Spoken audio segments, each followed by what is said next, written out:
We could be in for a great night at the Boston Garden as the Bruins line up against the Moscow Dynamo.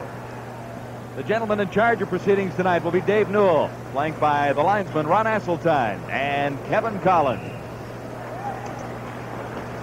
And the starting goaltenders for the Moscow Dynamo, 30-year-old Vladimir Mishkin, top goaltender in the Soviet Union, career average of 3.11 goals against.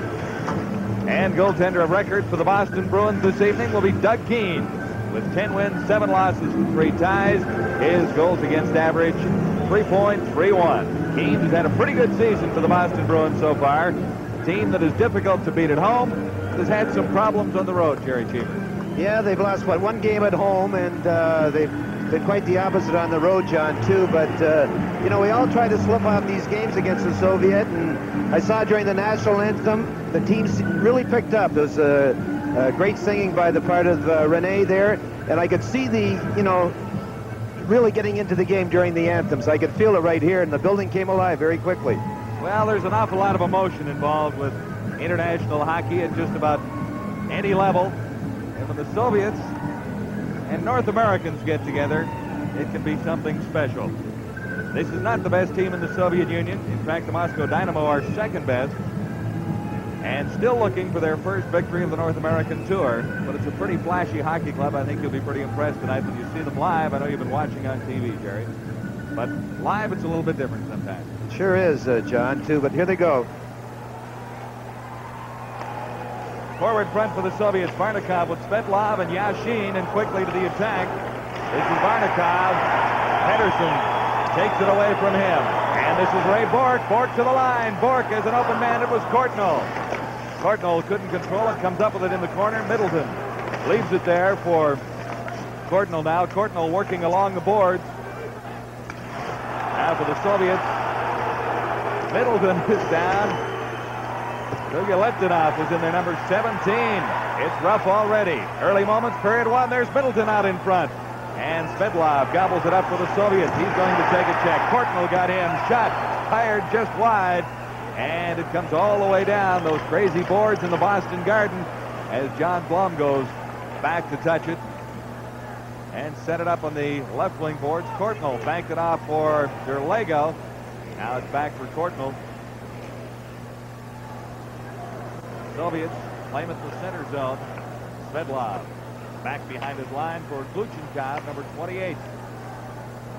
This is Zubrilchev. Zubrilchev left it there for Antipov. Out in front,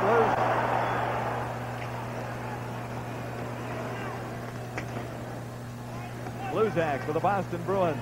Takes it off the glass. Pass ahead for Derlego. Derlego now crosses the line. Man open. It's Crowder. Crowder going in. Mishkin the save.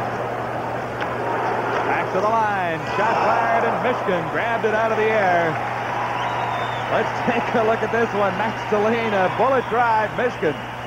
Well, Mishkin, they all have the fast gloves in the Soviet, and Mishkin made a tremendous save here on Tallene. Crowder beats the defenseman, goes in. Elects to go around Mishkin. He gets his toe on it. Sees Tallene coming in, and he lets a rocket go here. And bang, it goes right in the glove. But I think the important part of this was that Bork set the tone in the first 10 seconds of the game. From a higher angle, Jerry, we'll give you the bird's eye view. Crowder makes a good shift. Mishkin gets a toe on it. Crowder retrieves the rebound. He sees that the Soviet defensive outfit is in sort of deep, and elects to pass it to Tallene, who makes a good shot, and Mishkin a good save. Stadium maintenance staff is tending to the ice surface just out in front of Michigan. Something has been tossed on the ice, and there are 4 members of the Garden staff out there tidying things up. It is not a full house, but an enthusiastic crowd. We mentioned the security at the top of the show. I don't know if you saw our pictures, Jerry, coming in before the anthem, but the camera was jiggling quite a bit. That was the security guards holding onto the cables at the other end, because security is very tight here. It is tight, but someone snuck in with some sort of a cherry bomb there, John, and it might not be a packed house here, but they are rapid. I was going to say, I don't know if bomb's the right word to use. I think. Well, cherry bomb is okay. Face-off will be in the Soviet zone.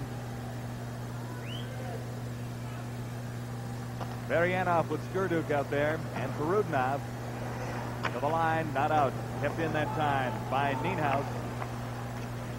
Melvin, number 22, kept in the other side. For the Bruins, here come the Soviets. Marianov tried to get it ahead.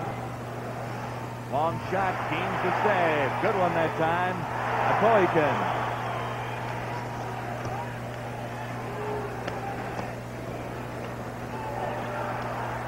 Back into the Soviet zone, Poikin. Flips it out. Selving. In for Dave Facine. Facine into the corner. Kasper comes up with it for the Bruins. Kasper. Lots of room. In behind the goal for Facine. This is Nienhuis now. Nienhuis to the side of the Soviet goal. And it's cleared around on the board.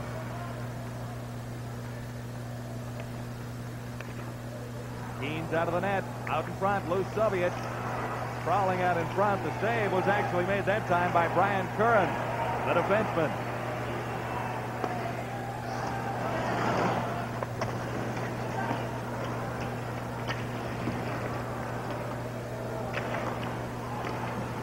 Betsky left it there for Antipov. Crowder breaks it up. Now Nienhuis along the board. Orshevsky taken out, number 8. Bruins winding up. Michigan down to cover up on a long shot that came out in front. Scoreless in the first. Pretty good action. Yeah, John, the Bruins haven't allowed the Soviets to get organized just yet. I'm sure that's their game plan here in this building.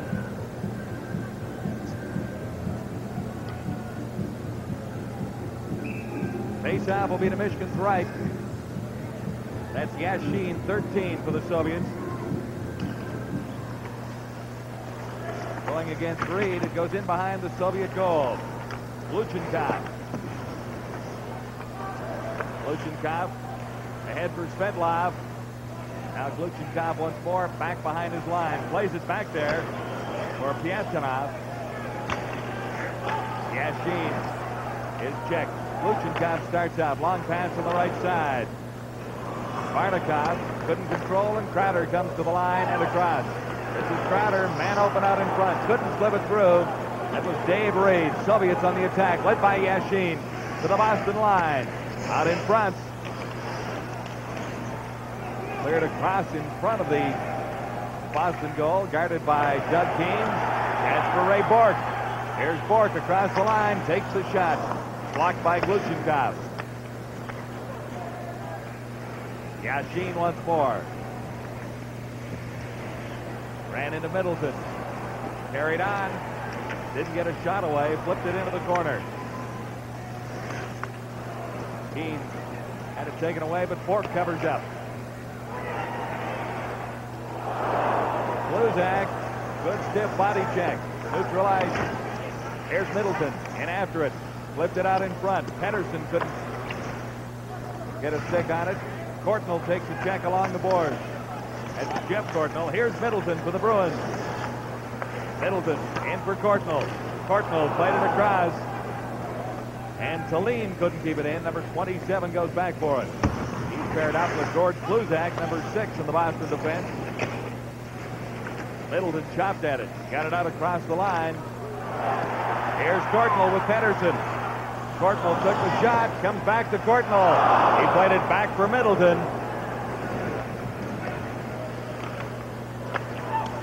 Selvin for Courtnall. Long shot. Michigan the save.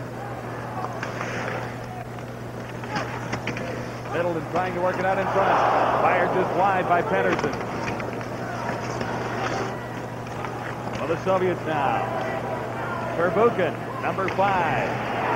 Ahead to Zabrelchev, intercepted. Here's Courtnall going in. And he's ridden out nicely by Bilyaletdinov. 17.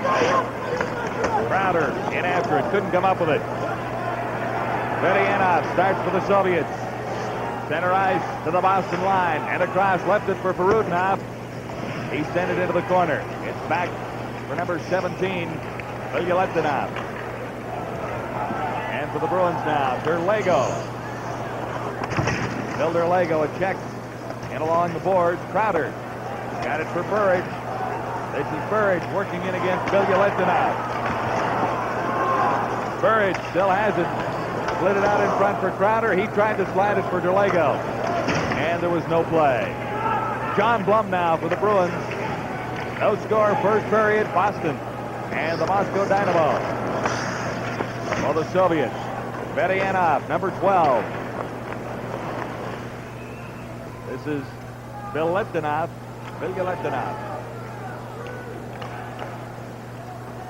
Soviets trying to find some skating room in the neutral zone. Borshevetsky going in. Got it ahead for Sashov, 15. Out in front. Antipov fired it just wide.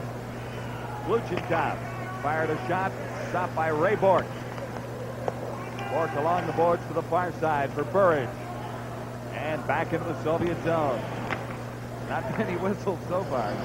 Not really, John. The Bruins got these guys bottled up pretty good here right so far. Casper played a pretty good check on Pyatanov. Antipov taken out by Bork. Blum covering up out in front. Blum got it ahead. It's going past Casper.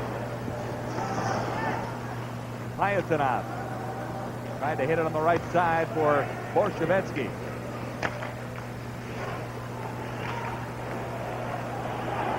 Passing, man open is Casper. Shot, Mishkin.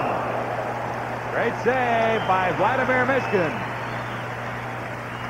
That keeps it scoreless with 12 minutes, 11 seconds to go in the opening period. The Boston Garden, let's look back to a big save by Mishkin, Jerry Cheevers. Well, Casper hesitates a little bit. Then he takes another stride, and once again he gets it up on the glove side of Mishkin. I know what they want to shoot high, but from that angle, too, I think you got to get it down. But they got the right idea in Michigan. It's just they're a little too far out on him right now. Scoreless in the first. The Soviets have the big line out there now with Yashin, Varnikov, and Svetlov. This is Yashin. Checked by Nienhaus. Dave Pusin fires it in. Boshikov for the Soviets. Ahead for Yashin. Back pass. And over on the right side. Good opportunity for Svetlov going to center it out front. Couldn't get a pass away. Back to the line, to the point. Popian took a shot. It didn't make it through. This is Kluzak. Gord Kluzak for the Bruins. And his pass goes all the way down. Casper after it. Mishkin played it. Svetlov has a man open, getting set for the shot. Was Varnikov. He fired it wide of Keens. Kept in by Yashin. Keens misplayed it a little bit and had to cover up out in front. Lack of communication down there, possibly. Well, these boards are sometimes unpredictable, too, as you saw there. And Keens reacted quite quickly. But he's played here before. He knows where the puck's going most of the time.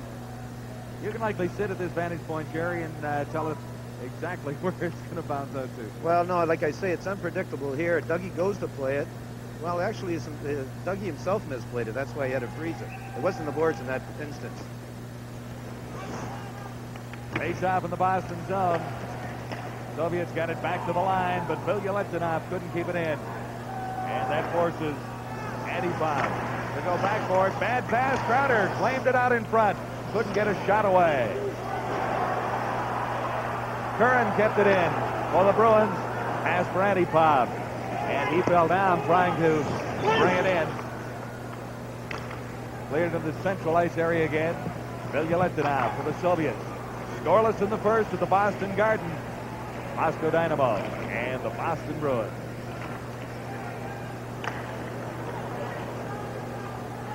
Leonov dropped it back for Zubrelchev. Zubrelchev got around, got too far outside. Couldn't get a shot away. Leonov tripped along the boards by Dave Reed. And the Bruins collected in behind their own line. Pass didn't quite make it to Reed that time. But Urbanov couldn't take a pass. Claimed by Keith Crowder. He just dumped it in. Michigan had to make the save. Verbuchen taken out heartily. by Miller. That's Jay Miller. Long pass on the right side. Skurduk going in. All alone on Keens. Keens is down. Skurduk has the first of the night. As Keens went down, really didn't have much of a chance on that one as Skurduk went in all alone. But maybe he committed a bit too early. How did you see it? Well, these guys are tough, the Soviets, in a breakaway, but the problem started up around center ice. Raymond Bourque elected to go for the interception, and it got over his head. The Russian made a high pass. Then the Soviet winger come in. He held. How long can you hold it? He just held and threw it up over Keens.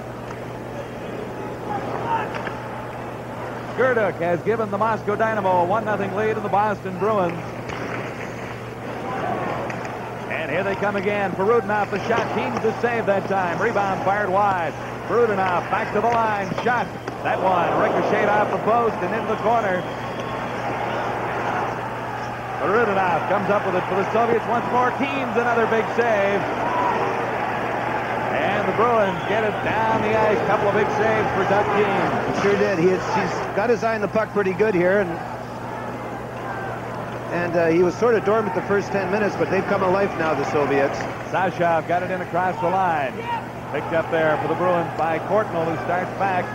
Courtnall tried to slide it through for Derlego, and that didn't work. Soviets in control in their own zone. They lead it 1-0.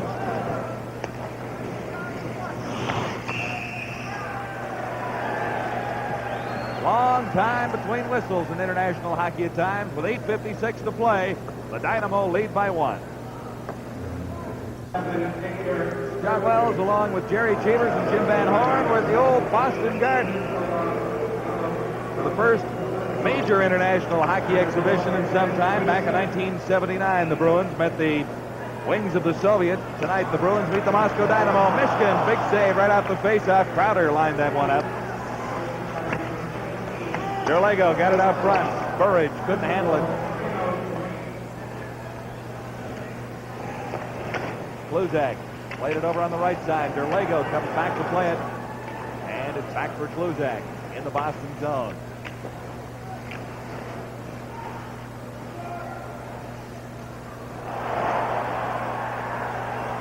Crowder broke a stick. Andy Bob went down. No call.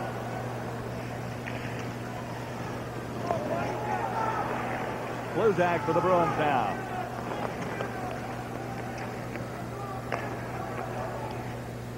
This is Matt Stalin. Stalin just dumps it in. Michigan makes the play. And Pervukin starts out for the Moscow Dynamo.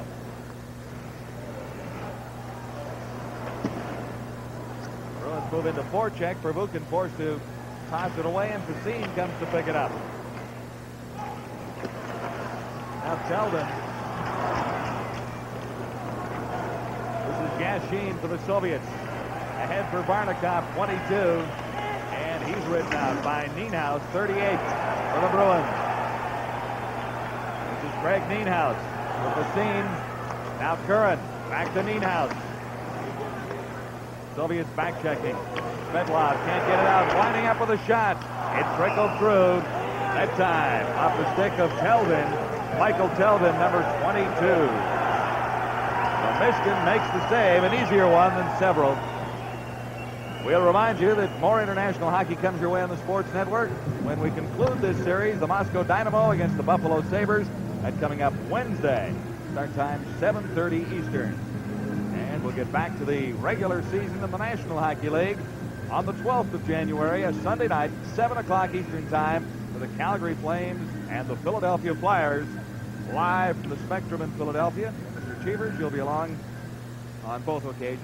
Well, John, the last time they were in the end here, the Bruins won the draw. I got myself saying we, I shouldn't. And it resulted in a great shot by Crowder and again by Bourque. Good opportunity for the Bruins there with Middleton parked on the doorstep.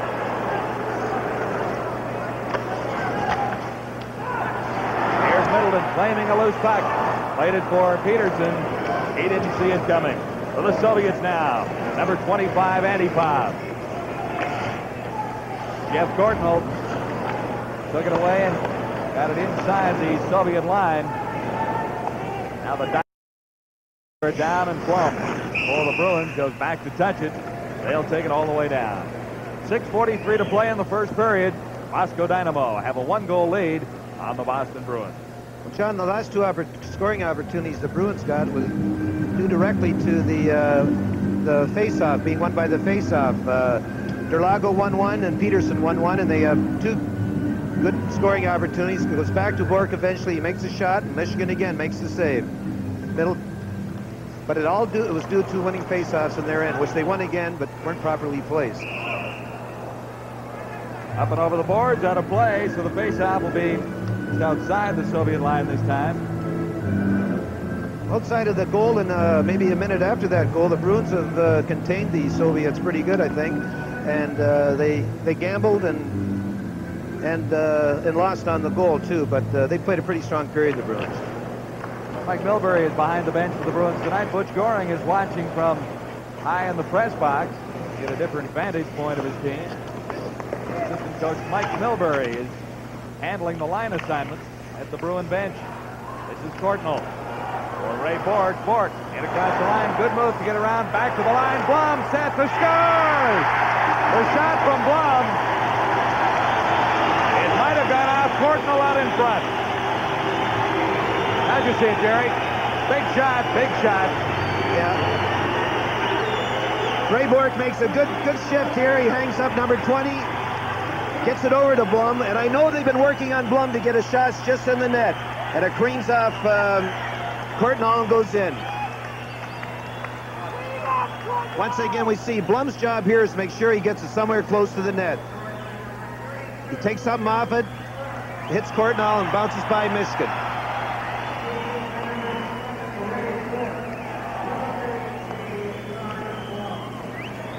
The assist to Blum and to Ray Bork, and it's even at 1. Here at the Boston Guards, good play by Kluzak to keep it in at the line. Here's Crowder. He lost it. Antipov sends away Borsavetsky. Number 8. He can't get around Talene.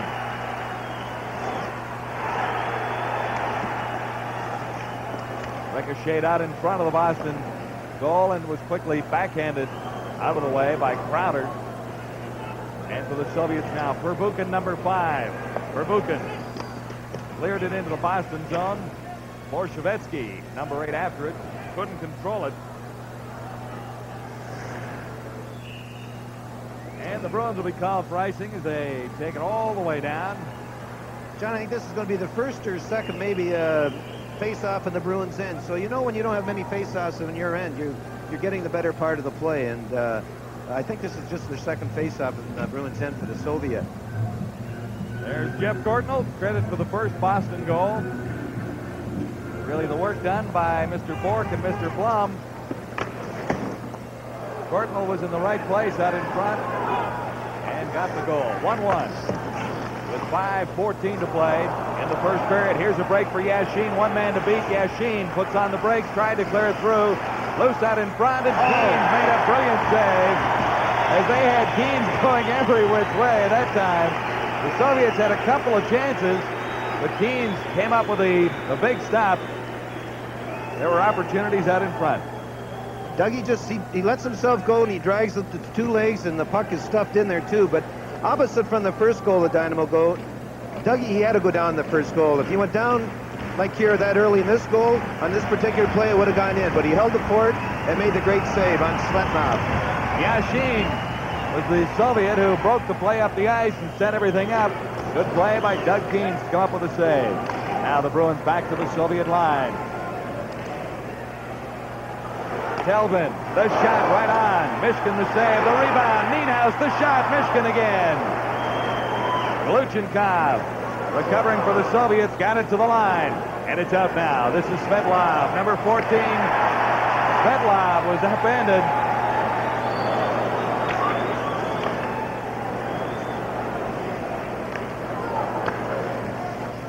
Gluchenkov back for Svetlov. He can't play it off the board. And Kasper gets it across the line. This is Basine. Basine is ridden down by Antipov. And Yashin with Svetlov. To the line. In for Svetlov. And back of the net for Yashin. He tries a stuffer. And Keens had the Corner well covered. Ray Bork into the corner after it now. Couldn't come up with it. Cleared out in front of Svetlov. Banned as he tried to one-time it. And he fouled. For the Soviets, he falls. Svetlov pinching in. Working along the boards against Casper. And Svetlov didn't win that one. Bork has his man all tied up in there, too. The puck is just resting on the boards.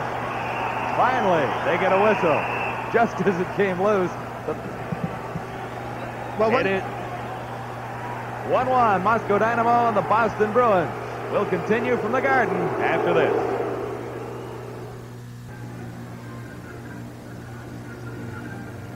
Well, we talk about stone faces in the National Hockey League at times. When you look at that Soviet bench, Jerry, there's a lot of stone faces over there. There's not much emotion there, that's for sure, too. They must have it in their bodies somewhere. I don't know when it comes out, but it's certainly not in games like this. Head coach is Yuri Moiseev. We'll have the face-off in the Bruins zone.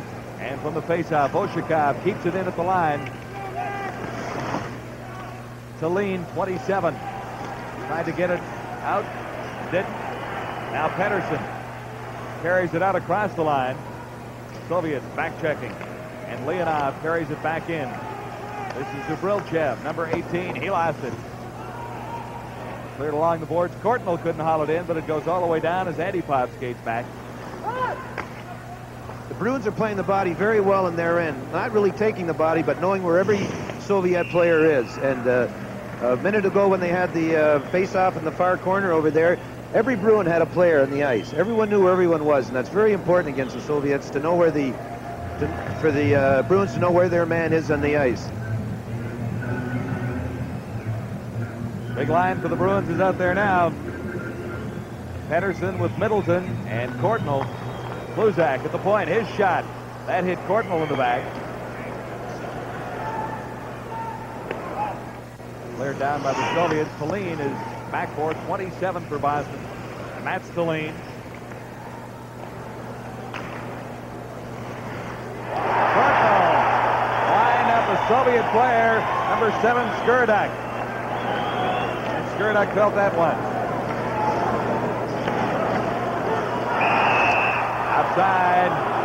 Bruins called at the Soviet line. Pretty good hit. Here comes the hit up, Courtnall's hit on the Soviet player, too, but it was a good straight hit, body to body, and Courtnall won that battle right there. Jeff Courtnall's come on to play very well for the Bruins lately. He was in limbo there for a while, didn't know which way he was going to go, but through injury, he got a chance to play, and he's really taken advantage of it. He's playing very good hockey for the Bruins right now. And he was picked up as a free agent, so that makes him a very valuable commodity if he's playing well on this hockey team at this stage, doesn't it? All free agents are valuable, John, especially if you're playing good. Chance for the Bruins going in. Michigan stood his ground. That time on Randy Burridge, number 12. Bruins keep it in at the Soviet line. Verbuchen plays it around on the boards. Now Varianov, number 12, got it ahead for Skurduk. Skurduk 7. Got it in across the line. Couldn't control. Bruins take off again. Crowder. Good quick pass on the left side for Derlego. Derlego couldn't haul it in. Soviets dump it out once more as Curran and Skurdak mix it up along the board. This is Burridge. Derlego falls as he flipped it inside the Soviet zone. And starting back for the Dynamo, Sashov with Antipov. Play broken up nicely by Pasine. This is Casper. Got to the line just inside, and the Soviets dumped it out again. Gluchenkov, number 28 for the Moscow Dynamo. Lead pass for Sashov. Icing waved off. Bork tried to feed it through for Casper. Into the final minute of play in the period. As Borshevetsky, number 8 for the Soviets, takes a big hit. Nienhaus ran him in. Here's Nienhaus for Pasine. Back to the line for Blum. Pasine couldn't get a shot away, and Blum just dumped it into the corner. That's Casper with it. And the Bruins hang on for a face-off in the Soviet zone. A great hit. A great hit by Nienhaus here coming up. You'll see Nienhaus hit the Soviet player. he's at full speed. He takes him right in the boards, and that hurts sometimes, John. Most of the time that hurts too. But it resulted in a good opportunity for the Bruins by him taking the body here. Pacine picks the puck up, hits Casper, and they had a good scoring opportunity. Why? Because they got the body into the game. But the Bruins are controlling the body tonight, I think, very well, and they've really bottled up the Soviets in the neutral zone. Well, I think, and maybe you'll agree, that playing on this ice surface, when you play on it week in, week out, year in, year out, it does give you an advantage to the style of hockey, and that's one of the reasons that the Bruins play this style of hockey, are so effective with it. Yeah, they play to their building, and this is they play it very well too. Peterson, Middleton, and Cordnell out there, kept into the line by Bork. He turned around and rifled a shot. Mishkin the save, and we've got a penalty coming up. It'll go against the Soviets. Middleton was hauled down. Once again, John, this all developed from the Bruins winning the draw on the Soviet end. I'd say they've won 9 out of 10 draws in there, and they've resulted in a scoring opportunity, and in this case, a penalty to the Soviets. That's the first penalty of the hockey game. Poyen is off. Evgeny Poyen.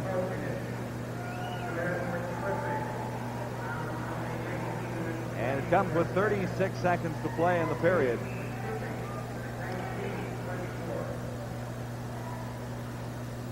So Peterson is out there with Middleton and Cordnell.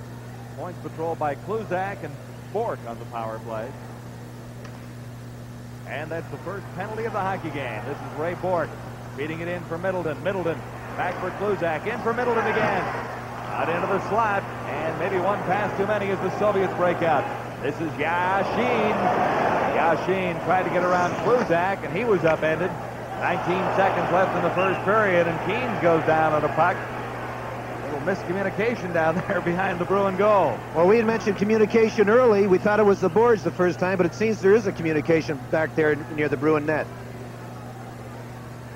I always like to see the goaltender be a chatterer, a guy that talked a lot. You don't have too many. That wasn't your style, was it? You didn't probably too much. I talk too much, but on the ice, and there's nothing wrong with talking. You know, when you can help your defense out, that's what you should be doing. Yashin, Varnikov, and Svetlov out there for the Soviets. They are a man short. Bruins on the power play for 13 seconds left in this period. Yashin slipped around behind the net.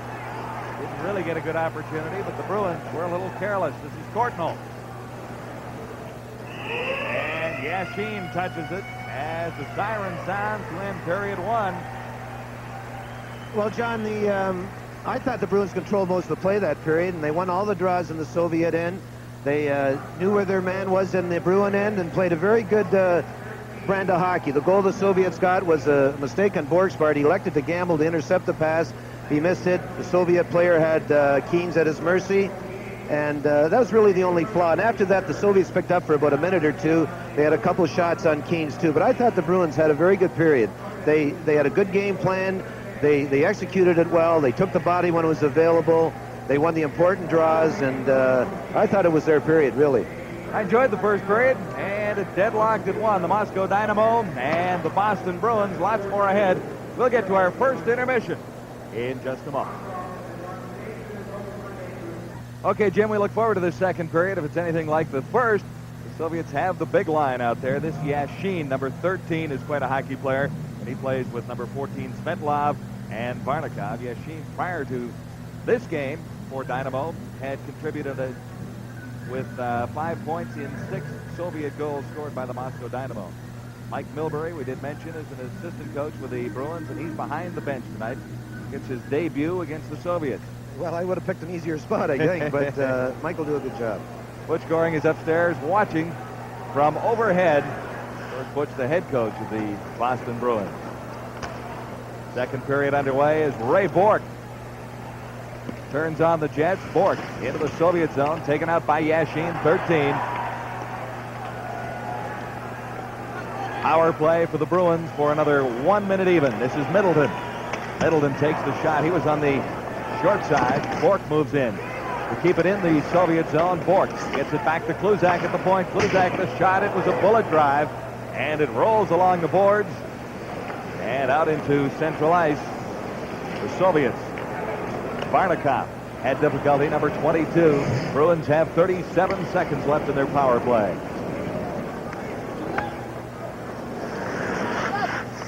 Doug Keen's around behind the net for Kluzak.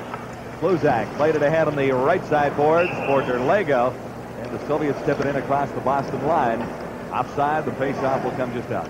Well, goaltender Keen's there. He seems to be having some problem, like we mentioned in the first period, with it seems to be Gordy Kluzak all the time. I know they might have an argument somewhere along the line, and they're not talking to each other, too, but they better start communicating. Probably the Soviets are going to take advantage of a miscue back there.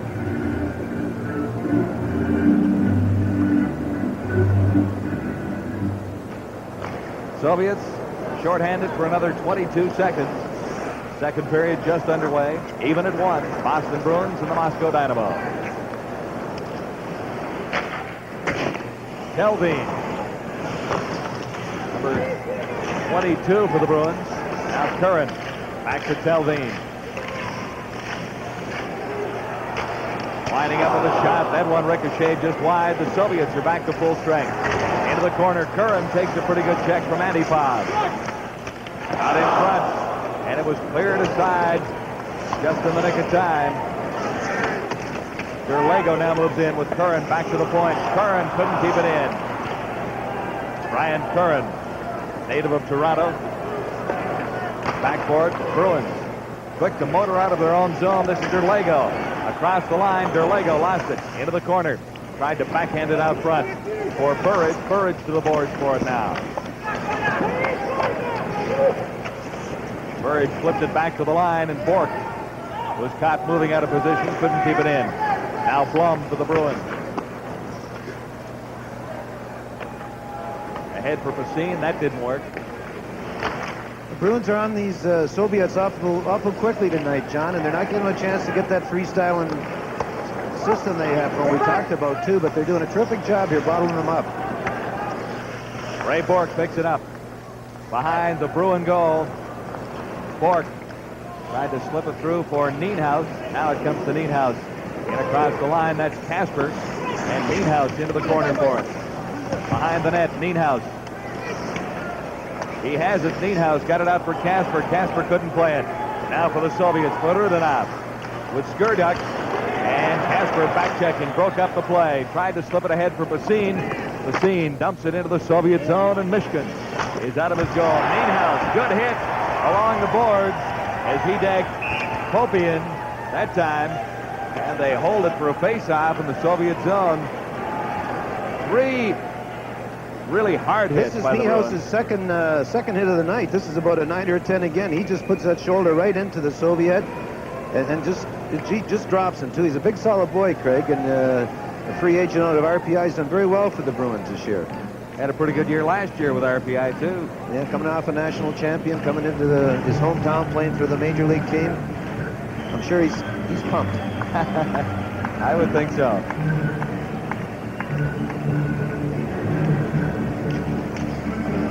Antipov at center ice for the Soviets. Couldn't get the draw that time. Miller backhanded one. It was a weak shot, but almost trickled through to Mishkin. Soviet defense there to play it. Middleton caught offside for Buchan. For Bilyaletdinov, number 17. Now Borshevetsky for the Soviets. And Trbukin once more. This is Miller to the line. Slipped it through. Middleton couldn't catch up with it. Soviets make a 2-on-1 out of this one. Antipov has a man open. Borshevetsky and Keen. A brilliant save by Doug Keen on a wide open Nikolai Borshevetsky.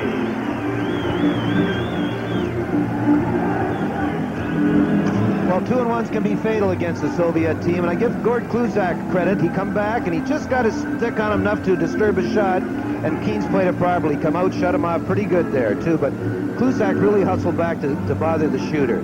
He got his stick on him, and I think that saved the goal as much as Keen's save was Kluzak's hustling back. Face-off will be to the right of Doug Keen's now with 16:15 to play in the second period. 1-1 the score. The Dynamo and the Boston Bruins. Back to the line for the Soviets. The shot failed to get all the way through. Derlego couldn't control it. Luchenkov played it over to the left wing. Barnikov over there couldn't control for the Soviets.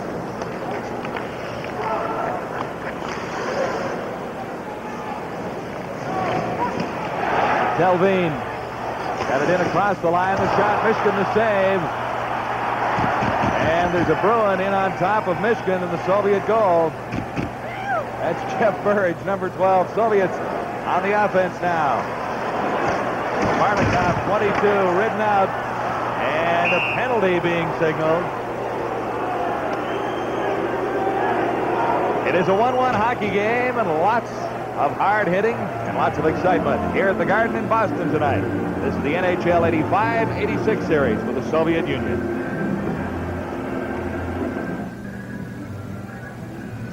We see Michael Telvin. He gets caught up with 22 of the Soviets, and he does have him here. Anytime you don't have two hands in your stick, you're eligible to be called for a holding too. I think that was a legitimate call, and we're going to see the first Soviet power play 25 minutes into the game now. Delvin for holding, 4:34, face-off in the Boston zone. That's Ray Bourque after it. Quickly rattled it off the board. Middleton tried to flick it out. Soviets have what they want, control in the zone. Get around behind the net. Forced there at the side. That's Svetlov, number 14. This is Yashin, 13 for the Soviets. To Svetlov behind. Back to the line. Big shot. Svetlov once more. Barnikov now, 22 along the board. Svetlov kept it in against Kasper. Barnikov working out in front. Barnikov still has it. Back to the left side point. Pervukin. In for Yashin. Pervukin once more. In for Barnikov. And Yashin. And a penalty coming up for the Soviets. Yashin is going off with Middleton getting dumped. So that evens things up. Well, there's no question about that penalty, but the reason the Bruins got themselves into this position because they were aggressive killing this penalty. They didn't play a conventional box and let the Soviets move around. Ricky went right to the puck here, Ricky Middleton.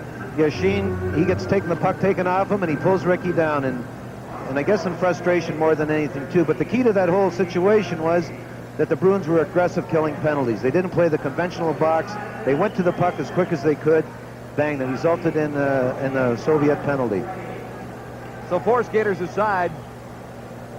Dynamo 1, Bruins 1. With 14:40 to play in the second period. For the Soviets, that's Leonov.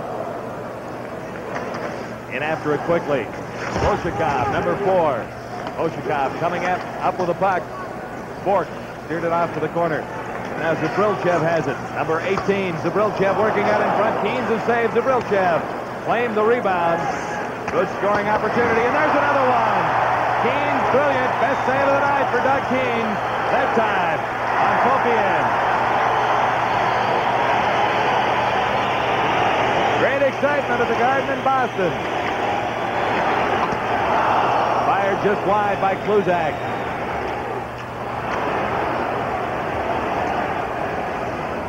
Pedersen can't get to it in neutral territory. Now Colleen does.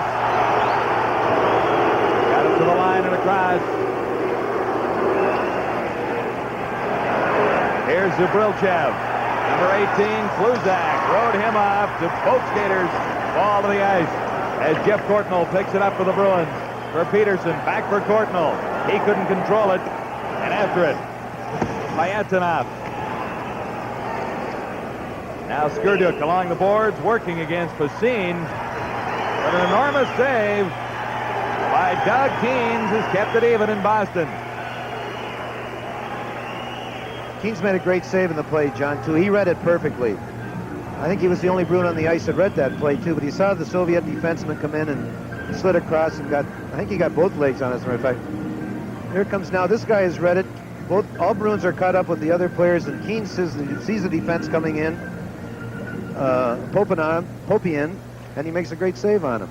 Saves like that win hockey games for you. Now the Bruins are back at full strength. 38 seconds left in the penalty to the Soviets. Yashin is off for dumping Middleton. Bruins have some pressure on in the Soviet zone. This is Derlego. Derlego for Colleen. Cross to the other side for Raymond Bourque. Bourque to an open Derlego. Derlego going in. And Michigan Made a big save on Builder Lego. Soviets right back to the offense. Skurduk, number 7, circling in front of the Bruin goal. Penalty coming after Bork as Skurduk was dumped out in front of the Boston goal. And I think that was Crowder, John. Yep. You'll see Keith drags the one leg here when we see the replay. Keith drags his left leg. Bang. He gets it. That was a legitimate penalty. I wouldn't be listening to this crowd, but it is a legitimate penalty, too. And Bork was right there. Crowder had skated away by the time the signal had come. I really don't think there was any reason for that penalty to Keith. And sometimes Keith, in his frustrations, will take a penalty like that. So 6 seconds left in the penalty to Yashin of the Soviets, and full 2 minutes up on the board beside Keith Crowder's name.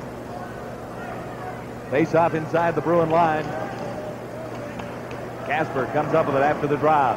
Here's Kluzak. Kluzak open on the right side. Kluzak worked out in front. Couldn't get a shot away. And Svedlov. The Soviets back to full strength and score. Svedlov setting up Yashin on the power play.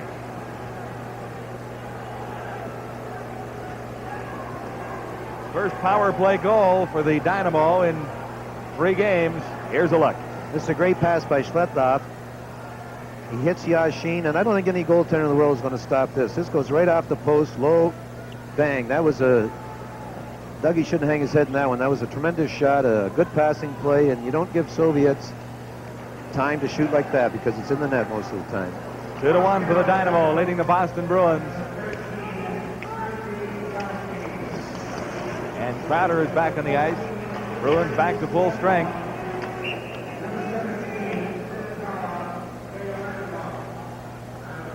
Well, John, the Bruins can't alter their game plan because of that goal. It was a power play goal. It was a well-executed goal. They have to keep doing what they have been doing for the first 28 minutes of this game, and let's take the body and win the battle along the boards. Face-off in the neutral zone. Yashin is out there for the face-off for the Soviets. That's the big line. Yashin, Svedlov, and Varnikov.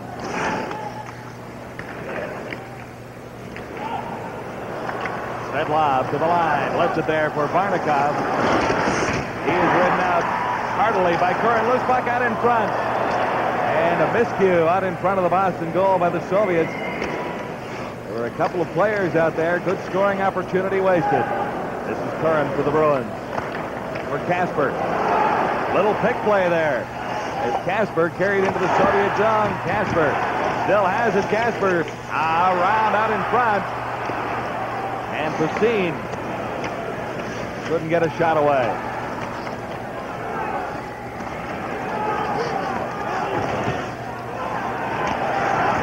Verbuchen cleared it down for the Soviets. Bork is back for it.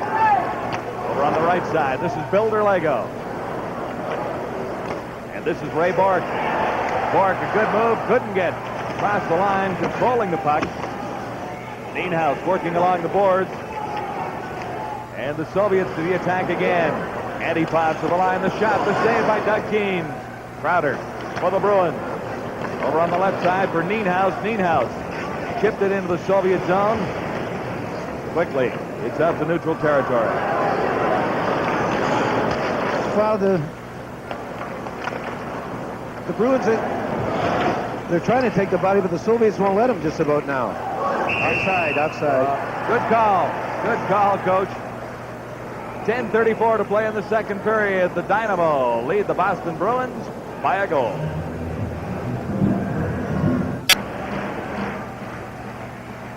Faceoff is just outside the Bruin line. Moscow Dynamo in control of a 1-goal lead at the midway mark of the second period. Luchenkov fires it in for the Soviets. Celine, 27, in after it. For the Bruins, it comes loose. Sashov for the Dynamo. Working against Celine. Now for Jay Miller. Miller goes to the right side. Kluzak. Kluzak couldn't come up with it.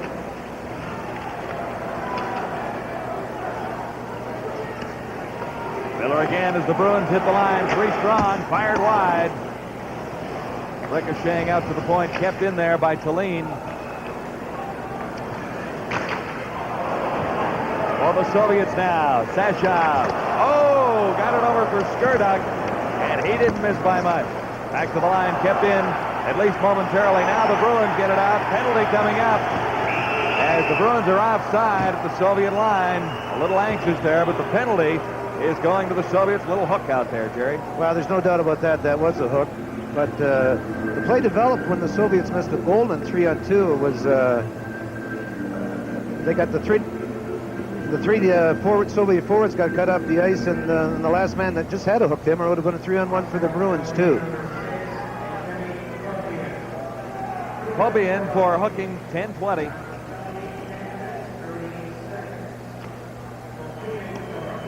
Courtnall is out there with Peterson and Middleton. Bork, number 7, and Tallene. Or rather, 22, Telvin, the defense for the Boston Bruins. Telvin's had a terrific year for the Bruins, especially on the power play too. With him and Bork back there, they're very dangerous once they get set up in the opposing team's end.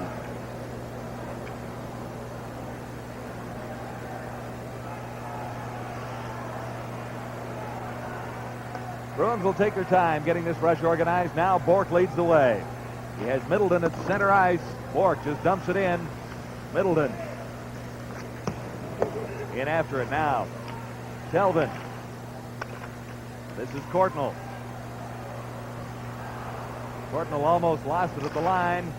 Peterson had to go after it. Now it's cleared down the ice. Keens has to play it around behind his net for Bork. Peterson.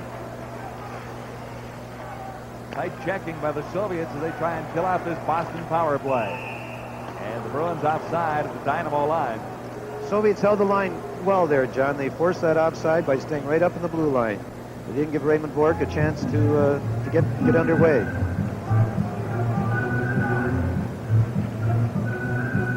See Ray Bork now. He's trying the shield.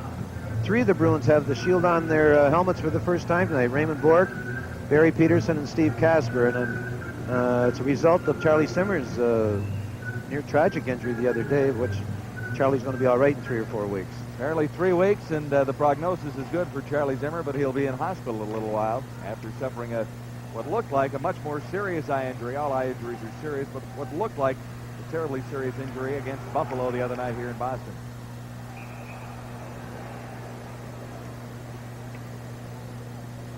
What do you think of the face masks and the guards and the visors, Jerry?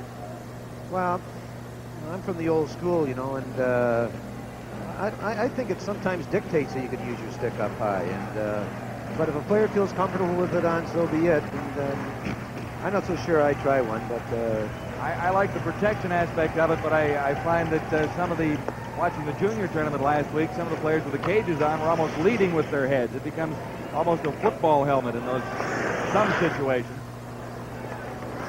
And the sticks do have a tendency to get up a little higher. Bruins to the attack now. Right wing pass for Steve Kasper. A little fire, but Kasper chases it into the corner. Kept in at the line and fired wide by Kluzak. Bruins still on a power play for the next 26 seconds. Bork the shot. Michigan the save. They score the rebound. Kasper was there to tie it up. 2-2.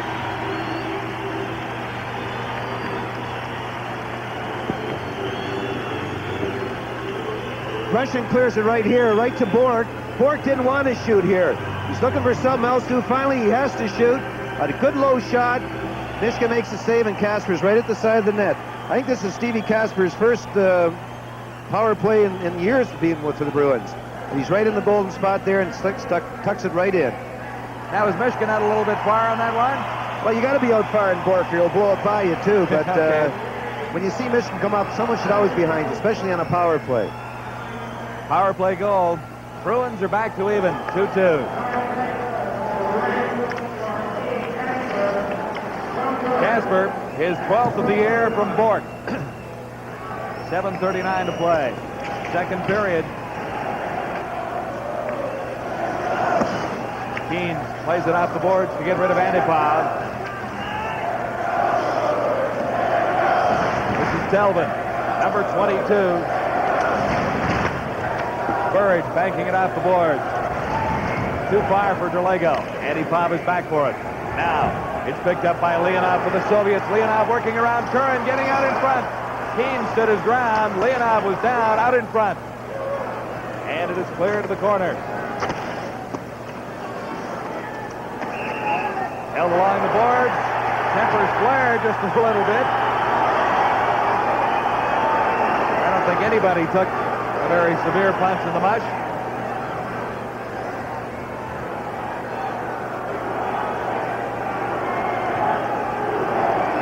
Referee in charge of proceedings tonight is Dave Newell. And let's look back to how it began. The Soviet takes little Randy Burridge into the boards. Derlego pushes the Soviet back to Burridge, and he comes out throwing a left there at the Soviet. I don't know who won this fight, but there's a lot of head grabbing and slapping going on there. That wasn't a fight. NBA basketball coming up on TSN. Boston at Detroit, Tuesday, January 7th at 7:30 Eastern. Be with us for the NBA on TSN. Really, Jerry, that's not really much developed down here. Well, maybe to the Soviets considered of the fight, but not to the National Hockey League players. First of all, the faceoff should be out of their zone. All 5 Soviets got into the... You'd be out arguing that one right now. Oh, I would be. Peterson with Cordnell and Middleton out there. Good drive for the Bruins as Kluzak skates up ice, dumps it in. Back for it. Boshikov. He takes a big hit. That was Cordnell on Boshikov. And this is Cordnell after it again. Boshikov tried to return the favor, but with not quite the velocity. Middleton moves in. The shot. Miskin the save. Cordnell working around. He scores!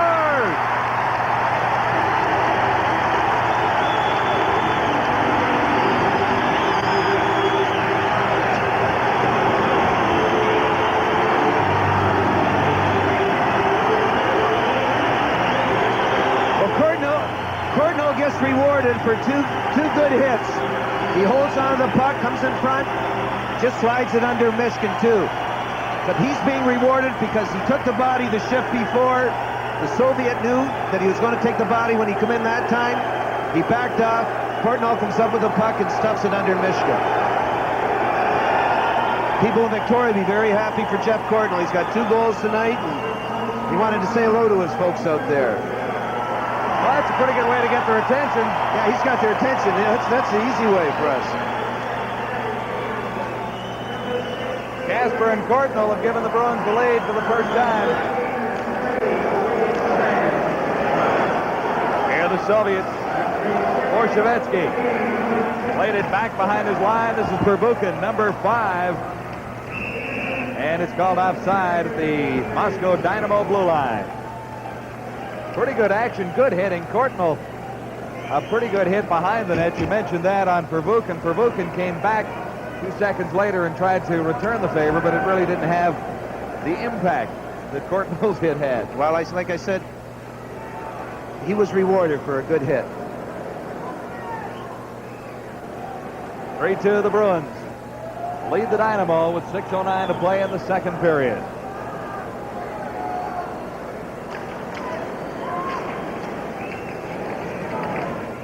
Reed is out there as a center between Jane Miller and Keith Crowder now. That's Dave Reed.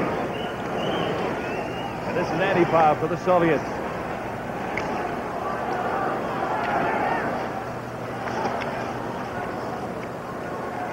Standing up just inside the line. The Soviets having difficulty getting across. Reed in after it in the Soviet zone. Forced it. A miscue. Shot on Mishkin by John Blum as Bork moved in as well. Now the Soviets break out of their zone. Bork has his man lined up. And the puck slides out of danger. Back to the line. Bill Yelena out.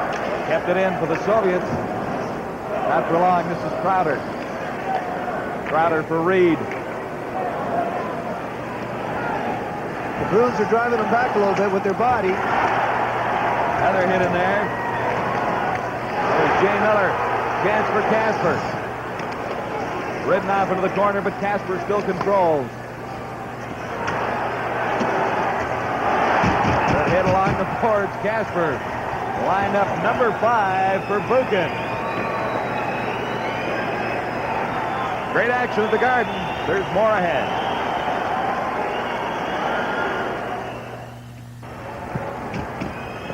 The Boston Bruins have the lead at 3-2 on the Moscow Dynamo on goals by Casper and Courtnall here in the second period. And hard work has paid off. Sure has. I think the last couple of minutes the Bruins have just driven the Soviet back into their end. They're having a tough time getting out right now. After the faceoff, Casper chases it in behind the Soviet goal. Yashin is upended in his own zone. Good back-checking by Nienhuis for the Bruins. The shot at the line went all the way down. Icing waved off. Nienhuis keeps it in. Greg Nienhuis working out in front. Michigan the save. He wasn't expecting a shot. Telvin along the boards. Now the Soviets come out. Chance for a 2-on-1. 1-on-1 anyway. Svetlov drops it back. Back for Svetlov. And it's off his leg and just over top and landed on the net. Svetlov took the pass. It was a little high and bounced off his leg and ended up on the mesh. Well, it looked like a 2-on-1 was developing. Telvin hustled back. Hustled back. And the Bruins got lucky there. The puck ended up bounced everywhere, including on top of the net too. But I think once the puck starts bouncing, it's the 2-on-1s aren't as dangerous as they are with a flat up puck. Derlego moves to center for the Bruins, flanked by Crowder and Burridge. Now this is Tolene, 27. His pass just about cost the Bruins. Now Derlego reclaims it for Burridge. Burridge a little behind Bill Derlego. And Antipov for the Soviets starts the Dynamo out. Pass for Popian on the left wing, and the play broken up just inside the Boston line. Crowder for Derlego. Good move by Derlego to move in a little bit closer.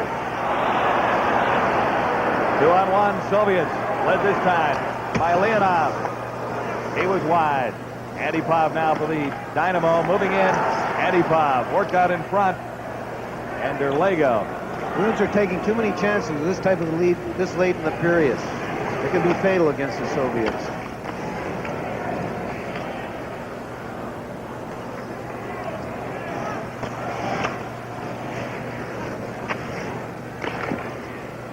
John Blum broke it up, and now the Dynamo come to the Boston line and are called offside.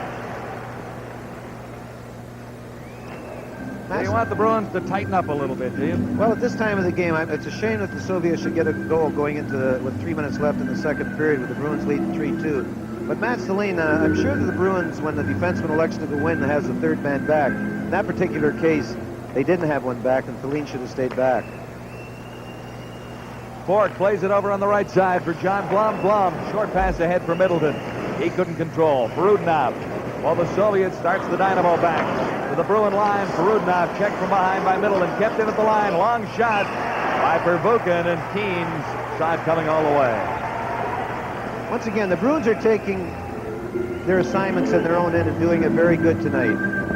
Keen's had a good eye in the puck as soon as it left the stick, and there wasn't a Soviet in sight for this defenseman to pass to. So the Bruins are doing a very good job on their end, taking the man they're supposed to take. Reed moves to center ice, number 26. He's got Jay Miller out there with him, and Keith Crowder. On defense, it's Blum and Bork for a key face-off. Soviets win it. Keen's the save. Another save as Keens goes down. Keens took a pretty hard shot on the shoulder. He sure did, but that's a result of losing the draw in year end, too. They have David Reed, who is a left winger naturally, taking the draw here. And if they don't correct that, the Soviets are going to get another chance from this face-off coming up, too. but he lost the draw. Keynes is very good with his legs tonight. He's been excellent with his legs.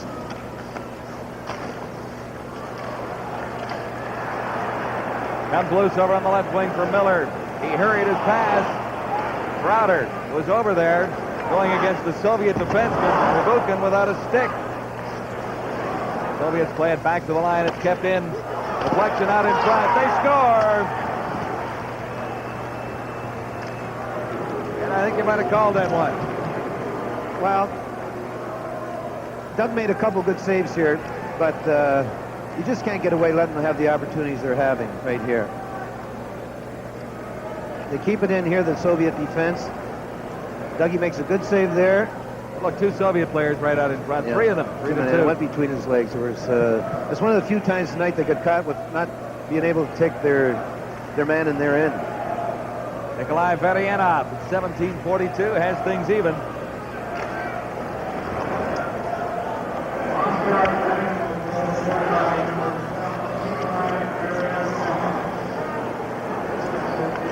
So now with 2 minutes and 8 seconds left to play, Bruins move to the attack offensively. Courtnall ahead for Curran.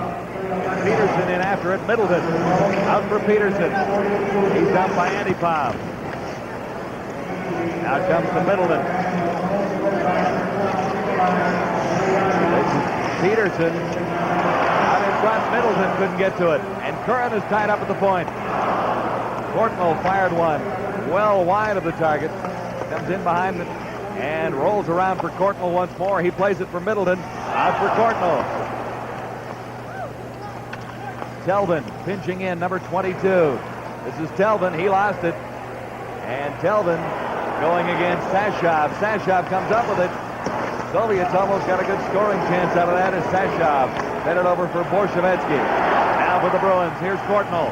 Nice pass to Middleton. Courtnall, a blistering drive. And Mishkin almost ducked on that one. It rattled off the glass. Here's Courtnall, another chance. Courtnall slid it over that time. Had time to shoot, slid it over. Back there for Kluzak. He banned on the shot. Here come the Soviets. Svetlov leaving it for Yashin. For Antipov. And for Svetlov in the corner. Svetlov out for Yashin. Keynes, a great save on Bilyaletdinov, who'd moved in from his defensive spot. This is Bilyaletdinov once more, 17 for Varianov. Soviets to the line, and across Svetlov, the shot. That one blocked by Tallinn. And the Bruins get it out of the way with 19 seconds left in the period. Well, they waved that icing off, John.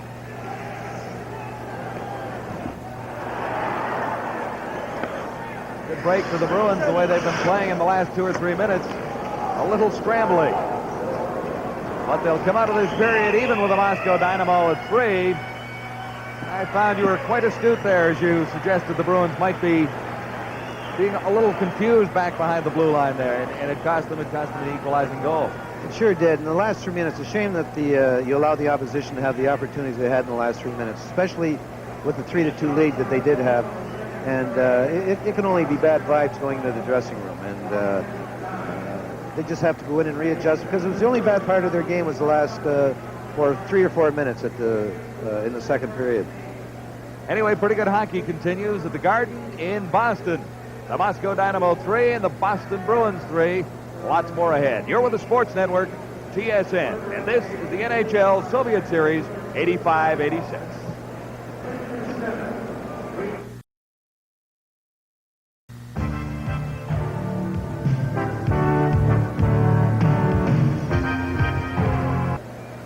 Vladimir Mishkin in goal for the Soviets. Jerry, at certain points of this hockey game, to me, he's looked a little bit shaky. He's made the saves, but looked a little shaky.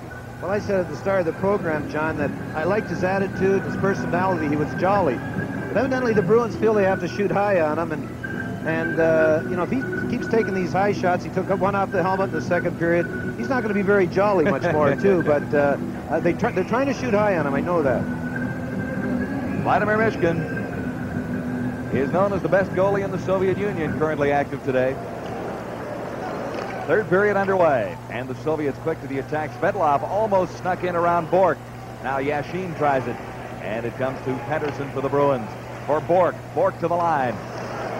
Still has it. Ray Bork took a backhand shot. That off a stick. Out in front. Ilya Letonov cleared it out of the way. Now Middleton into the corner. Courtnall out in front. And that one off his skates. And it comes to Mishkin. He played it around behind the net. Soviets dump it in. It comes to Courtnall. For the Bruins, Courtnall flipped it back to the neutral zone. Middleton after it, couldn't come up with it. This is Yashin for the Dynamo.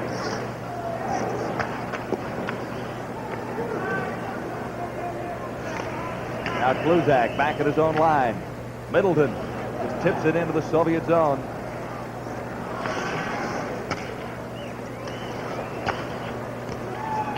Now the Soviets, Antipov, back pass over on the right side. This is Sashov. Sashov shot blocked. Antipov couldn't come up with a rebound. The Bruins have it into the neutral zone, but it's in across the line, an offside call. Gordy Kluzak, first-round draft choice a few years ago by the Bruins. He sat out the last game the Bruins played, the 4-0 victory over Buffalo, and I feel a little bit for Gordy too, because he's a terrific kid. He works very hard at the game, and he's coming off a year absence from the game, and you keep saying give him time too, but he works hard, and I'm sure he'll come back to be the player he's supposed to be. He's looking very strong tonight. Nienhuis for the Bruins. Got away from a check along the boards. Sashov for the Soviets. To the Boston line. The shot. Keenes the save. Kicked it out. Antipov coming in. And Keenes was down. Good save for Doug Keenes. 3-3 with over 18 minutes to play in the third period. Moscow Dynamo and the Boston Bruins.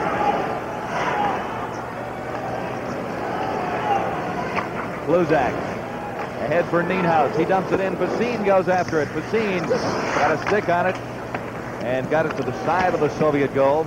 Mishkin didn't have to make a play. Now Veryanov. Long shot. Keenes a skate save. Barudinov for the Soviets into the corner. Nienhuis clears it around behind the net. Now Barudinov has it. Barudinov in for Skirdak. This is Skirdak winding up with a shot. That off the leg. Barudinov. And Skirdak comes up with it again. Skirdak trying to work out front against Curran. Back to the line. Bozikov, the shot blocked. Soviets keep it in at the line. That's Barudinov, number 20. And now the Bruins regain possession and clear it down to the Soviet zone. Yashin for Baryanov. Back for Yashin. Good move by Derlego at center ice for the Bruins. Derlego left it there for Burridge.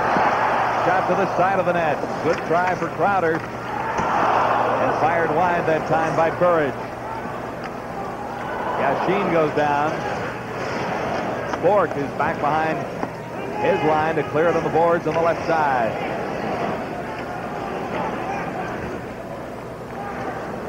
Svetlov leaving it there for Ilya Letonov. Soviets outside is Svetlov. A little too speedy that time. Even at 3 with 16:14 to play in the final period.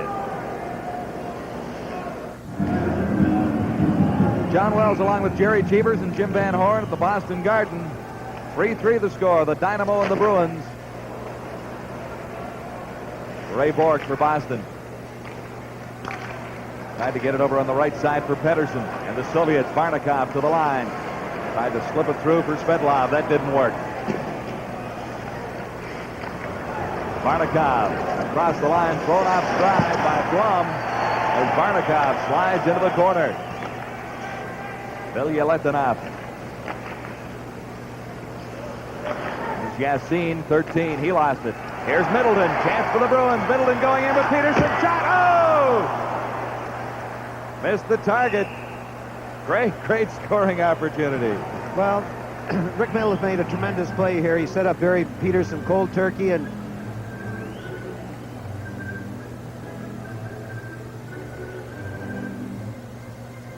Courtnall makes a tip to Rick. Rick Middleton comes in. He makes a great play. He's got great reach, Ricky, over to Barry, and Barry elects to go high in the glove side and just misses the net. You know, you got to make the goaltender save it. And Barry elected to go high and just missed the top glove corner there. Soviets now, chance here for 25, Antipov. Into the corner after it, Leonov. Leonov ridden out by Kluzak. It comes to Kasper, to Nienhuis. Tried to get it ahead for Basim. Soviets pinching in. Pyasanov kept it in. Leonov working along the boards, and now Sashov. Out in front, they scored. Glushenkov took the shot. It deflected out in front, and Keens didn't see that one. 4-3, Moscow Dynamo. Well, anytime you put a shot near the net, it's always a dangerous situation here. Glushenkov in here, 28. Glushenkov, he just directs it towards the net. There's a pile up in front of the net. I'm not so sure if it went off his stick or off his skate. But there's no way they couldn't have counted it because he didn't direct it purposely, Leonov. Yuri Leonov has given the Moscow Dynamo a 4-3 lead. Glushenkov was actually shooting from back behind the red line. All he wanted to do is put it on the net. Funny things happen when you do that. Tough break for Keens and the Bruins. Leonov has given the Dynamo a 4-3 lead. This is Perudinov.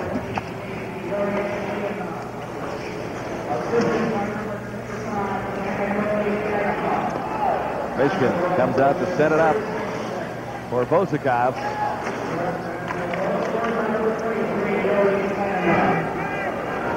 Bruins back in their own zone with 14:56 to play, third period. Good pass on the left side for Burridge. Burridge winding up the shot, not wide by much. Crowder pinching in. Couldn't control the rebound. Soviets start back. Beryanov over on the right side for Skurduk.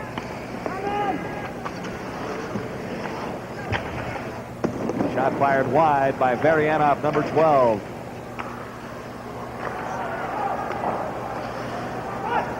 Bosakov for the Soviets. Pass goes too far. He intended that for Perudinov.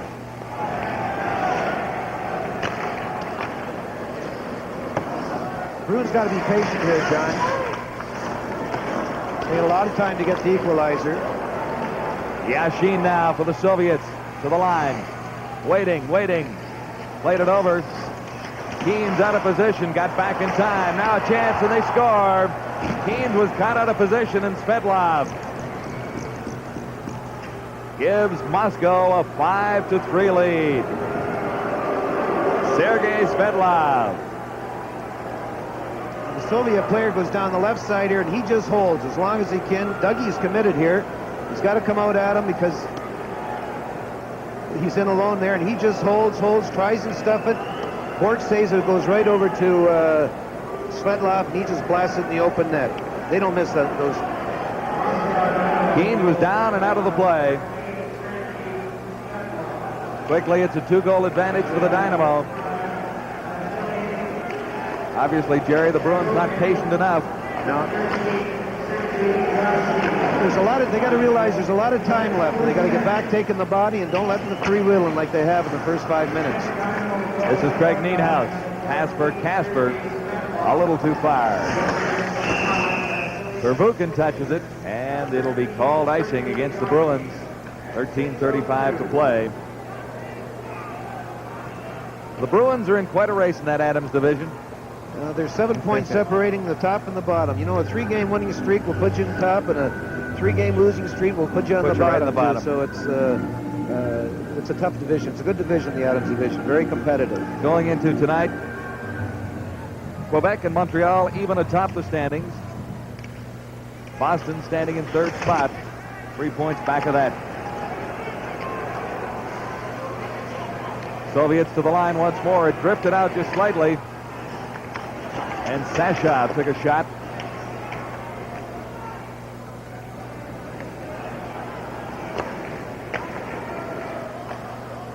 Bruins cleared in. This is Basim after it. Racing against Passalon. Passalon couldn't come up with it. What the Soviets do. This is Antipov, number 25. Checked from behind by Nienhuis. Nienhuis put it right off Basim's stick. Basim going in the shot. Michigan the save as Kasper cruised in. Dave Piccini is a very talented goal scorer, too, and he's got a little Mike Bossy in him. Niehaus makes a good pass to him here. Comes in off his opposite wing. He holds, falls away, and gets it right up once again to the glove side of Michigan. I think maybe they've got Michigan set up now. They better start going low if they want a chance to get back into this Michigan game. is standing up and waiting. Berianov out there with Skurduk and Perudinov face off in the Soviet zone. Cleared around behind the net by Vozikov. This is Perudinov. Shot Keen's the save, that time on Berianov. Berianov coming up with it again. Bruins a little sloppy in their own zone. Berianov fired it wide. Kept in at the Bruin line. Good play by Berianov. Into the corner, Perudinov after it. Working against Curran. Curran comes up with the puck. Ahead for Crowder. Now Perudinov again. Perudinov working with very little ice down there and controlling. Skurduk moves in. Perudinov is number 20. And finally it comes to Derlego. 5-3.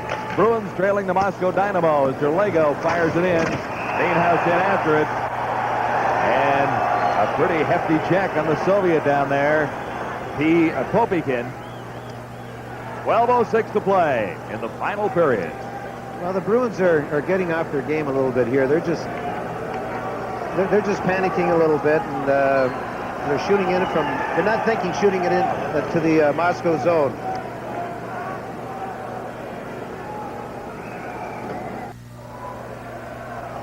Here we see Crowder in this big hit on Popikin. He just levels him two on the icing. Face-off is in the Bruin zone. It comes behind the net. This is Ray Bourque. Bourque was looking for Peterson up the middle. It goes all the way down. Backboard for the Soviets. Pravukin, number 5. He clears it for Yashin. And it's whistled down. Yashin thought he might have a play on that one. Well, come through a maze of player, and it just could have easily been waved off a two-line pass. But the referees elected to call it a two-line pass. One thing I've been impressed with, John, is the Bruins' ability to win the face-offs in each end of the rink. And if they can get a couple more draws in the Soviet end, it should result in some scoring opportunities. Ray Bourque takes it back behind his own line and right back behind Doug Keen's. 5-3. Dynamo leading. 11:35 to play in the final period. Bilyaletdinov misses. Middleton.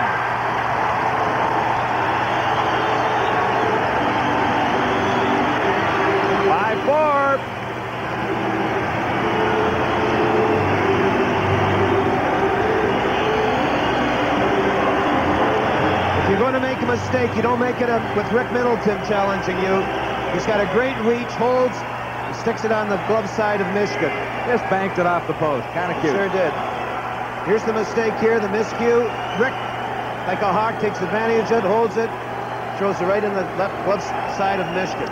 You know, Rick's been struggling scoring goals this year, too, but his powerlessness in his checking department, he hasn't lost that. He's had a real good year checking-wise, and maybe a goal like this will break him out in the future. Well, there's lots to go in this hockey game with 11:32 to play. Middleton has the Bruins back within a goal. Ray Bourque fires one wide. And then Bourque moving in, missed it. 2-on-1 for the Soviets. Antipov with Leonov. And Bourque got back in time to be a factor. Soviets try and clear it out in front. Sashov takes a mugging behind that Boston goal.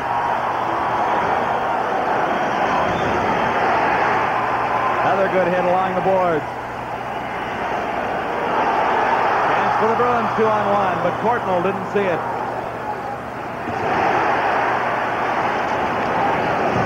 Bourque over to Courtnall. Courtnall with Middleton in. Couldn't get it through for Middleton. Popikin against Middleton. And it's cleared out by the Soviets. Perudinov to the trailing man, Glushenkov. Well blocked, beautifully played by Telvin, 27. Great action here as Telvin goes back behind his own line.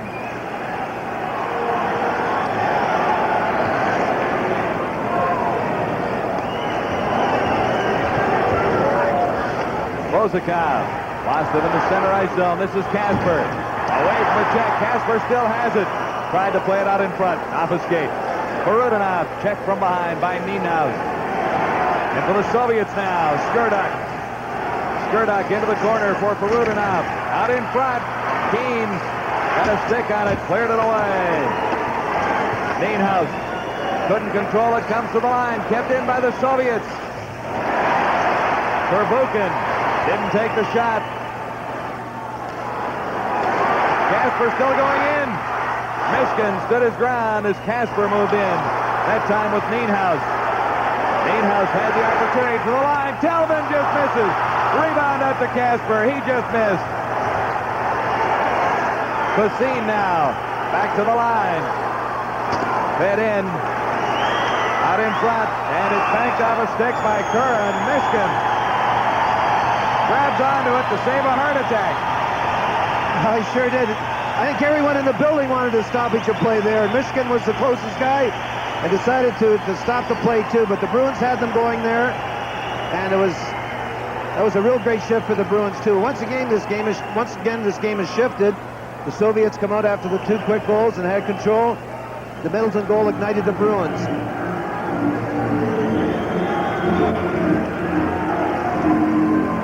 Well, it has been a highly entertaining hockey game thus far. At 5-4, Dynamo leading the Boston Bruins. The possibility of a tie definitely exists, and that might even mean overtime. 9:16 to play, third period. Bruins really can't take any chances defensively now. They got it going a little their way, and they just have to hang loose, be patient, and they'll get their opportunities. That's your key word for the Bruins. Be patient. Patient sure is, especially against the Dynamo here. Verbuchen got it ahead on the right side. Yashin couldn't take the pass, but it comes to Varnikov. Varnikov, Yashin out in front. Keene, big save, a little help from Bork. Soviets still trying to control in the Boston zone. Now Keith Crowder starts out. Crowder goes to the left side for Burridge. Burridge has trouble along the boards. And they'll hold it for a face-off in the Soviet zone. 8:48 to play, final period. Sean, you can say what you like, but players try to ho-hum a game like this. But once it starts, there's no ho-humming in this game too. They're both playing very hard hockey. I think a ho-hum happens in an exhibition game, even of playing the Soviets, when one of the other teams comes out with a big lead. But if it's close most of the way, then the emotion and the tension flows right through the game. 2 or 3 goal lead can change it around. Here's Bork. That one. Ricochet to the corner. Varnikov. Bork. Courtnall. Courtnall has it in. Middleton races after it. Kept in by Blum. Not quite. And as Middleton touches it, offside called against the Bruins.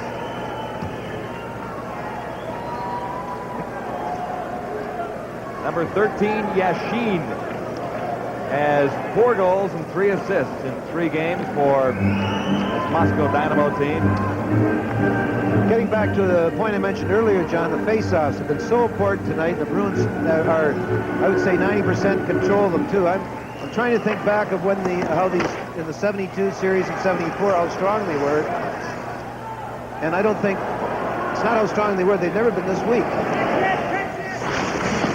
Blum touches it. Icing called against the Dynamo. Andy Bob and Blum. We're not speaking kindly to each other down there. This is a key face-off for the Soviet. Barry Peterson will taking the draw for the Bruins. Peterson won that last one so cleanly, too. I'm trying to think back of how strong the Russians have been in the past in face-off, and I really can't remember, but it's very evident tonight that the Bruins are just controlling every face-off.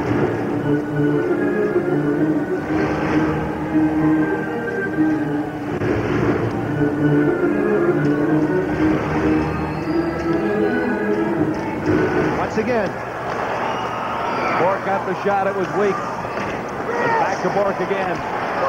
Off the stick that time. Courtnall got it through for Middleton. And it was gloved ahead from one player to another and whistled down. So another face-off here. This is all a result of a missed face-off again. Courtnall makes a push over to Middleton in the front, and Michigan really used the poke check to his advantage there. Courtnall really played that well. It was a bouncing puck. He was lucky to get it through. Yes, he did. I don't know where the Soviets practice tomorrow, but I know what they're going to be doing for an hour. Face-offs. It might be on Main Street in Buffalo somewhere, but they're going to be practicing them.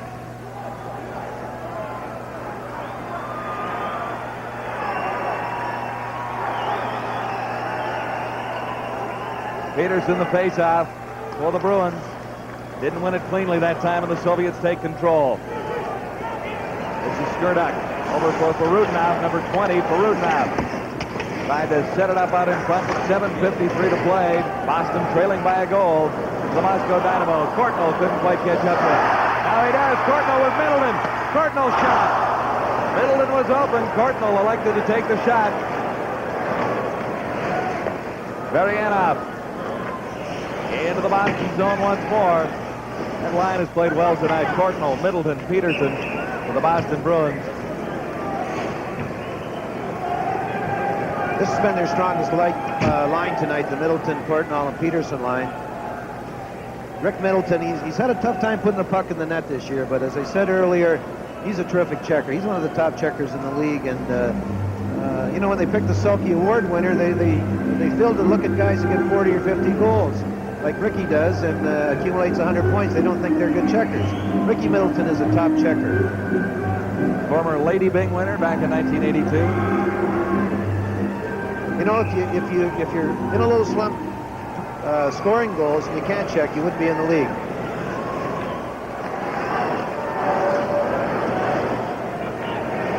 Loose in the central zone. Now Kluzak tried to get it ahead for Basine on the right side.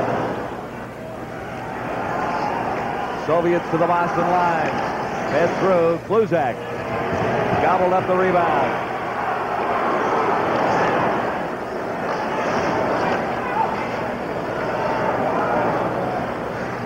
Svetlov for Yashin. Yashin was looking for Svetlov to move down the left side. Svetlov now moving in. Couldn't control it. Kluzak into the corner after it for Boston.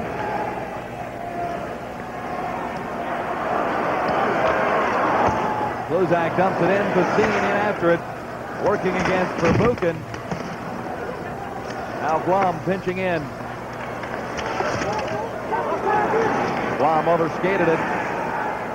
Knocked down by Blum, coming back to the line. Basine touched it. And it went wide. Yashin for the Soviets. Bork is took up on the play. Now Basine back checking, comes up with it. To the Soviet line. This is Dave Basine, still in the puck, cleared it out. Heavy hit along the board. Bork the shot. Blocked by the Soviet defense. Bozakov out in front. Just missed Michigan. Soviets on the offense. Leonov working against Blum. That was a great chip for Blum. Another good hit down there. Sashov tried to get it out in front. Leonov now working in behind the Boston goal. Two Bruins take him out. And Blum gets it to the line and out. Keane finally makes the save. Thought he might hang on to it, but it's cleared down by the Bruins, who needed fresh troops badly. Great action here, John. A tremendous save by Michigan at the Soviet goal.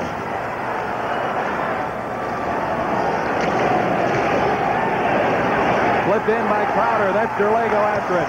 Glushenkov beat him to it. Crowder couldn't keep it in at the line.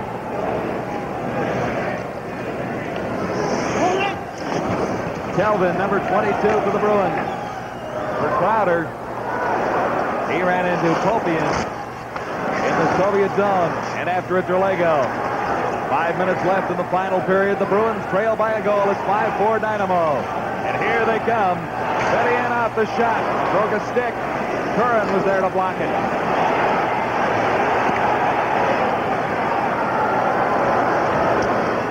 This is Burridge. With Crowder skating in, Burridge trying to feed it back. Perutnov got it to the line.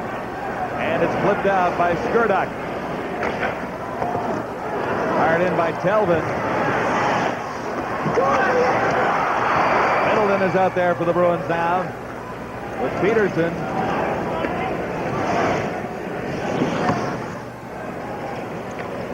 Here's Jeff Cordnell for Boston.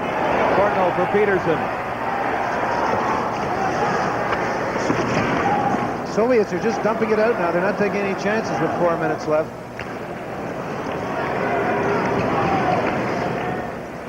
They'll try the left side. Jeff Cordnell got in, but not very deep. And the Soviets start back. Baryanov and Yassin. Svedlov. Now here's Middleton. Ahead for Cordnell. Back for Middleton. Middleton, great puck control to the backhand. Mishkin the save. Middleton fed it out in front and cleared aside quickly. Getting around Baum is Svedlov. Svedlov going right in on Keens. He scores! Svedlov makes it 6-4 as he walked in alone on Doug Keens. Great chance for the Bruins at the other end of the ice for Middleton. But Svedlov comes right back to increase the lead to 2 goals. Yep, Blum was in between going for the puck or the body, too. And the great speed of this player, Svedlov, come in. He holds once again, cuts to the middle, and just backhands it by Doug Keens. He was coming with great speed there. And any time a player comes with the speed that Svedlov had there, it's tough for a goaltender. But Ricky Middleton made a brilliant play at the other end to be stymied by the Soviets, and the Soviets come back and get this, which I think will be the clincher. It might be the clincher. 3:34 to go, though. Bruins had tremendous pressure on. The Dynamo, looking for their first win of this series, have 2 from Svedlov. Let's look at Middleton and how close he really was. Just before the Svedlov goal, Rick Middleton from Courtnall. These guys have been all over the ice tonight. He holds, hangs it up, comes in, goes to the backhand, hits the side of the net, retrieves it, throws it in front, and boom, he hits the Soviet player, and off they go.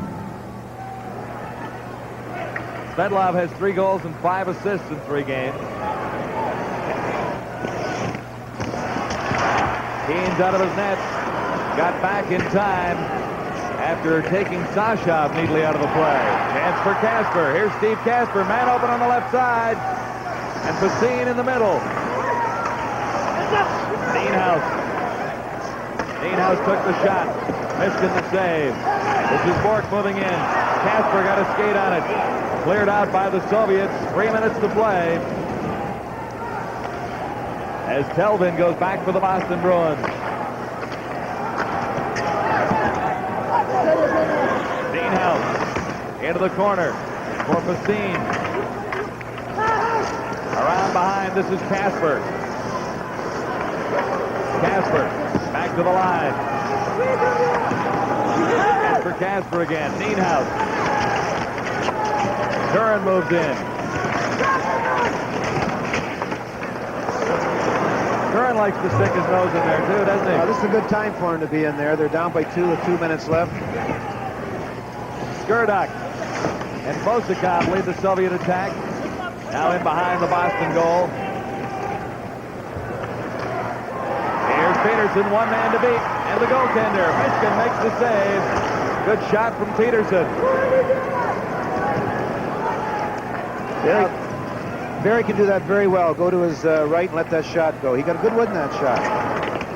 Less than 2 minutes to play. Final period. Peterson in for Kluzak. Now it comes to Middleton. Middleton for Peterson. Peterson the shot. Mishkin the save. Loose out in front. Yashin for the Soviets. Checked from behind by Peterson. Shot by Courtnall. Blocked by the Soviet defense. They're just bunching up in front of Mishkin. Now a 2-on-1.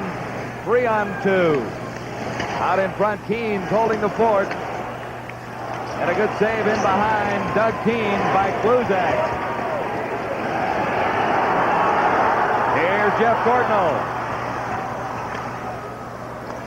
Courtnall couldn't control. Back to the line. Kept in by Bork.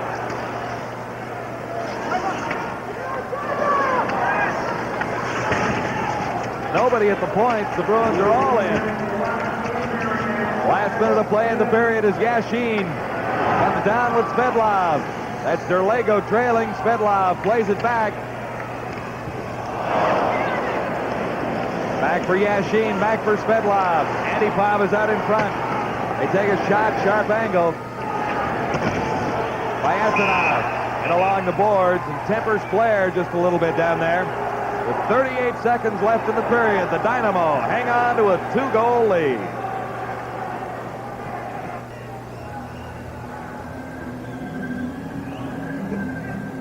Here's the hit by Courtnall. The arms come up, but the Soviet player got his stick up, and I think Courtnall had all the right in the world to take a shot at him, too. Watch the stick come up here. The left hand of him went up, and Courtnall...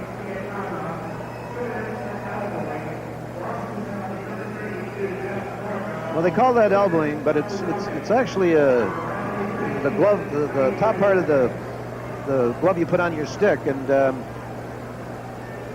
the Soviet player was just protecting himself from a hit by Courtnall, and he got the glove up there, and you know, it's easy to say that Jeff should have not taken the penalty with him too, but sometimes you can't take that, and this isn't for the Stanley Cup or anything, so I feel Jeff had a right to go back and drill him one.